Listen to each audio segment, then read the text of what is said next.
Bharatiya Janata party ने ये निर्णय लिया है कि 2017 की तरह 2022 के एमसीडी चुनाव में भी वो अपने सारे पार्षदों का टिकट काटेंगे।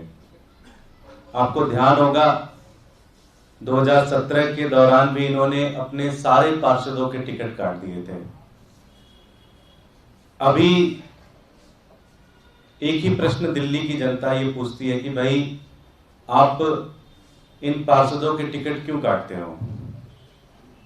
इसका मतलब ये साफ हो गया कि ये पार्षद पूरी तरह से भ्रष्ट हैं और ये कोई और नहीं, बीजेपी ही मान रही है, अन्यथा किसी की टिकट काटने की जरूरत होती नहीं है।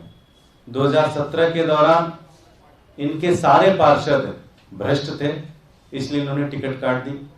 इनके सारे पार्षद लेंटर से उगाही करते थे, एमसीडी का फंड लूटते थे, और वही हाल 5 साल बाद 2022 के चुनाव में भी इनके पार्षद पूरी तरह से भ्रष्ट हैं। सारे के सारे एक नंबर के भ्रष्टाचारी हैं, निकम्मे हैं, और उसी कारण ये 2022 के चुनाव में भी अपने सारे पार्षदों का टिकट काटने का निर्णय इन्होंने लिया है। साथियों,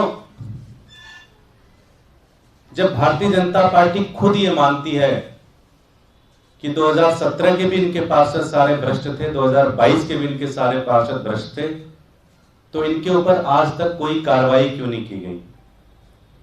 आप सबको पता है कि 2017 से लेकर 2022 तक अगर देखा जाए तो इन पार्षदों ने लगभग 35,000 करोड़ रुपए का भ्रष्टाचार किया है।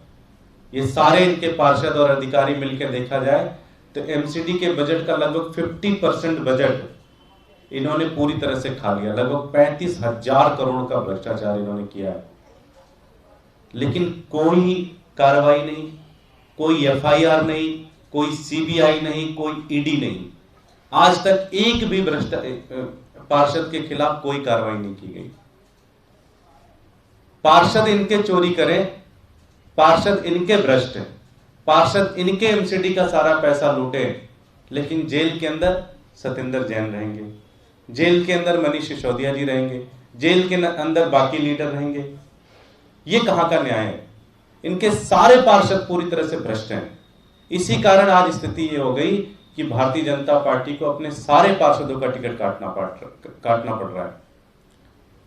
इससे ज्यादा स्थिति खराब हो नहीं सकती। इससे ज्यादा दिल्ली को इन्होंने लूटा है जिस तरह से इनके सारे पार्षदों ने मिलकर, कि आज भारतीय जनता पार्टी ने 2017 में इन्होंने कहा था कि इस बार हमने ईमानदार पार्षदों को टिकट दिया है और इस बार ये भ्रष्ट नहीं होंगे।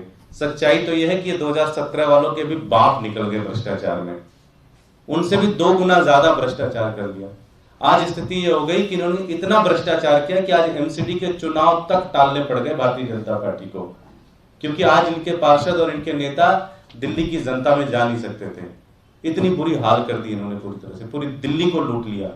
कोई सीबीआई की कार्रवाई नहीं, कोई एफआईआर नहीं हुआ आज तक। इनके पूरे के पूरे नेता आज बड़ी बड़ी पोजीशनों पे बैठे हुए, पार्टी के बड़े बड़े संगठनों में बैठे हुए, जिनकी टिकटें काट दी गई। 2017 के जितने भी इनके टिकट काटे गए वो भी आज संगठनों में बड़ी बड़ी पोस्ट पे हैं, सरकार की बड़ी बड़ी पोस्ट पे हैं, और 2022 में भी इन्होंने टिकट काटने की तैयारी कर दी है। भ्रष्टाचार एक नंबर के सारे भ्रष्ट हैं, सारे के सारे निकम्मे हैं, सारे के सारे चोर हैं। इन्होंने पूरी दिल्ली को लूट लिया। ना कोई कार्रवाई की गई, ना कोई एफआईआर किया गया, ना कोई ईडी की कार्रवाई की गई। लगभग 35,000 करोड़ रुपए का घोटाला इन्होंने पिछले 5 साल में किया है, सारे इनके पार्षद मिलकर, और एक कोई कार्रवाई नहीं, ना कोई एफआईआर, ना कोई ईडी, ना कोई सीबीआई।